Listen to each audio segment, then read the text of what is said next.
Sammuun kee kompiitara guddaa addunyaa kanarra jiru caalaa humna akka qabu beektaa? Eeyyeen nan beeka. Kun qoosaa sitti fakkaachuu danda'a. Garuu saayinsiin dhugumatti kana ni mirkaneessa. Sammuun kee sekoondii tokko keessatti odeeffannoo miiliyoona 11 ol ta'u daddabarsuu yookaan pirooses gochuu ni danda'a. Utuu ati hin hubatin jechuudha. Wanti baay'ee nama dhibu ammoo kunooti. Ati sammuu kee kana firaakshinii xiqqoo qofa fayyadamaa jirta.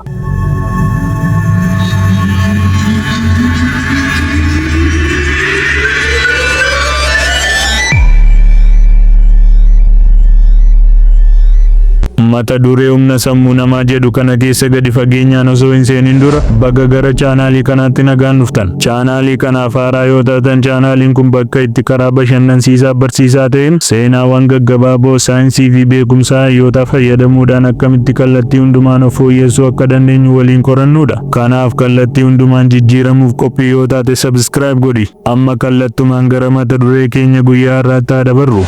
Humna sammuu. Sammuun kee wiirtuu hooggansa jireenya keetiiti. Akkaataan ati itti yaaddu haala qabatamaa ati keessa jiraattu boca.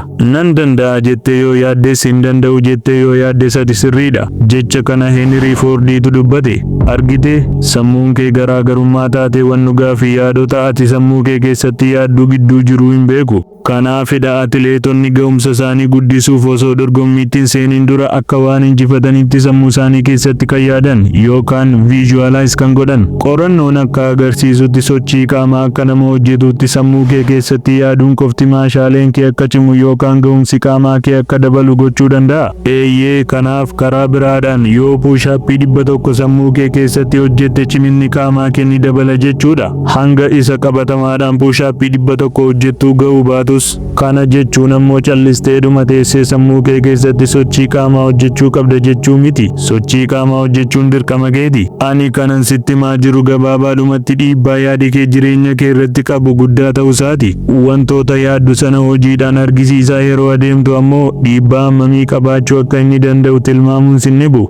Waan ati hubachuu qabdu ammoo ati duraan humna sammuu keetiitti fayyadamaa turteetta. Fayyadamaa jirtas tarii karaa dogoggoraatiin ta'uu danda'a malee waan hamaa wayii tokko baay'ee yaaddoftee dhugumatti wanti ati yaaddoftu sun ta'een beeku. Sababni wanti akkasii ta'uuf sammuun kee maashinii ittiin wantoota gara fuulduraatti ta'uuf adeeman ittiin ilaaltu waan ta'eefidha. Sammuun kee waan ati yeroo hedduu yaadduuf irratti xiyyeeffattu hunda ofitti hawwata. Kanaafidha namoonni milkaa'an namootuma callisanii cimanii hojjetan qofa miti.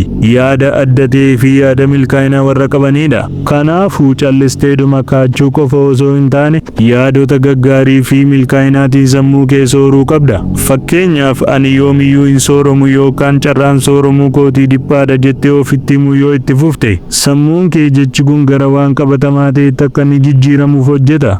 Yoo ati kaatee yaada kana ani gara bilisummaa maallaqaatti adeemaan jira jedhutti jijjiirte ammoo sammuun kee sooromuudhaaf karaa barbaadu eegala. Kana booda gochi kee ammoo yaada kee hordofa.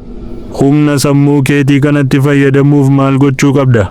Hanga ammaatti sammuun keenya humna akkamii akka inni qabu waliin ilaalleerra. Haa ta'uyyuu malee garuu fayyadama isaa yoo hin beeknu ta'e homaa tokkoyyuu nu gargaaruu hin danda'u. Amma immoo sammuu keetti akkaataa kamiin itti fayyadamuu akka ati qabduun gaggabaabsee sitti hima. Hanga dhumaatti na caqasi. Gahumsa sammuu keetiitti fayyadamuuf tarkaanfiiwwan armaan gadii hordofi. Tarkaanfii 1. Yaada kee to'adhu. Yaada kee to'achuun tarkaanfii jalqabaa sammuu keetti fayyadamuuti. Yaada kee hin to'attu yoo ta'e jireenya kees to'achuu hin dandeessu. Kanaaf yaada gadhee fi kaayyoo kee duubatti harkisu qabda yoo ta'e yaadota gaggaariidhaan bakka buusi. Hanga yaada gaarii qabaattutti wanta gaarii fi si fayyaduu danda'an hojjechuu fi argachuu hin dandeessu. Kanaaf yaadota gaggaariidhaan jireenya kee guuti. Tarkaanfii 2. Jireenya keessatti waan barbaaddu adda baasi. Jireenya keessatti wantoonni gaggaarii fi si fayyaduu danda'an hedduutu jira.